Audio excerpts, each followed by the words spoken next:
Welcome back to Mindcast with Dee, everyone. I'm Dee, and today we're diving into a topic that quietly shapes so many of our decisions: FOMO, the fear of missing out. You know that feeling when you see everyone else doing something exciting and suddenly your perfectly fine evening feels not enough? What if I told you that FOMO might not just be about missing out, but about misunderstanding what actually matters? Today, we're unpacking that tension between what we see and what we feel. Hi, I'm Will, and I'm really excited to see what behind-the-scenes insights we'll uncover today. FOMO is such a sneaky thing. It creeps in when you least expect it. One minute you're content, the next you're questioning your life choices because of a 10-second story.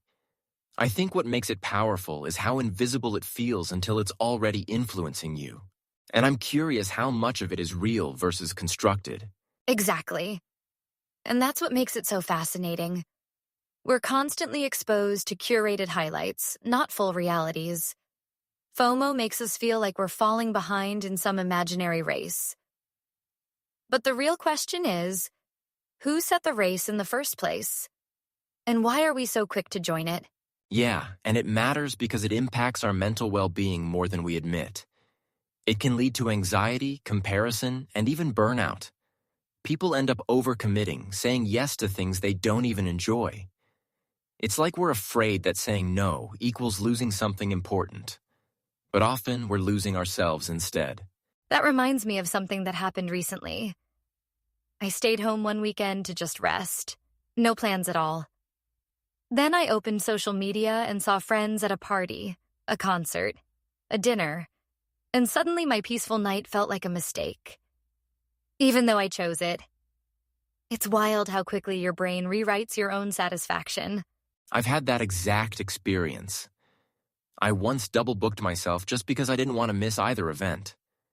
Ended up rushing between both and enjoying neither. That's the irony of FOMO. It promises more, but often delivers less. It turns abundance into pressure. Totally. And I think a big part of the problem is how we define missing out. We assume there's always something better happening elsewhere. But in reality, every choice means missing something else. That's just life, not failure. That's such a good point. It's almost like we need to reframe missing out as a natural trade-off instead of a loss. Because if you chase everything, you experience nothing deeply. Presence gets sacrificed for possibility. And that's a pretty high price. Let's talk about how people can actually deal with FOMO. Because knowing it exists is one thing, but managing it is another. I think the first step is awareness. Catching yourself in the moment when comparison starts. Just pausing and asking, do I actually want this, or do I just want what they have? That's a powerful question. Second, I'd say limit exposure, especially to things that trigger comparison. You don't have to consume everything all the time. Curating your digital space is underrated. It's not avoidance, it's intentional living. Third tip, practice gratitude, but make it specific. Instead of generic "I'm grateful," really zoom in on what's good in your current moment. That helps anchor you. It reminds your brain that your life isn't lacking. It's just different. Fourth, learn to enjoy missing out. What some people call JOMO, the joy of missing out. That quiet evening, that solo walk, that time offline. It's not empty, it's restorative. We need to rebrand stillness as something valuable again. And fifth, define your own priorities clearly.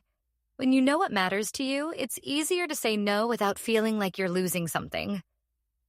FOMO thrives in uncertainty. Clarity shuts it down. What's interesting is how FOMO has become almost normalized. It's like everyone assumes you should feel it.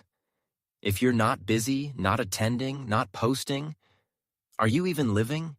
That's a pretty intense standard. And honestly, it's kind of controversial. Because some argue FOMO pushes people to try new things and grow.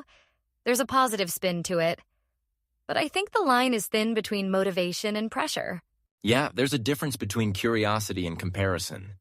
Curiosity expands you, comparison shrinks you. If you're doing something because it excites you, that's great. If you're doing it to keep up, that's exhausting. I think that's where emotional awareness comes in. Asking yourself why you want something can completely change your relationship with it. It's not about doing less. It's about doing what's aligned. And alignment creates peace. You stop second-guessing your choices. You stop checking what everyone else is doing every 5 minutes. There's a sense of grounding that replaces that restless feeling. Let's bring the audience into this. Have you ever said yes to something just because you didn't want to miss out and then regretted it? Or the opposite, said no, and later felt that pang of doubt? We'd love to hear your stories in the comments. Yeah, and be honest. What triggers your FOMO the most? Is it social media, career milestones, relationships? Sometimes just naming the trigger can reduce its power. You're no longer reacting blindly. To recap, FOMO isn't just about missing events. It's about how we perceive value and belonging. It's fueled by comparison, amplified by constant exposure, and softened by clarity and intention. And the solution isn't to eliminate it completely. That's unrealistic. It's to understand it, manage it, and not let it dictate your choices. Because your life isn't a highlight reel. It's a lived experience. Exactly. The goal isn't to do everything, it's to feel fulfilled with what you choose. That's a much quieter but much deeper kind of satisfaction. And honestly, that kind of satisfaction doesn't trend, but it lasts. Thanks for spending this time with us. Catch you in the next one.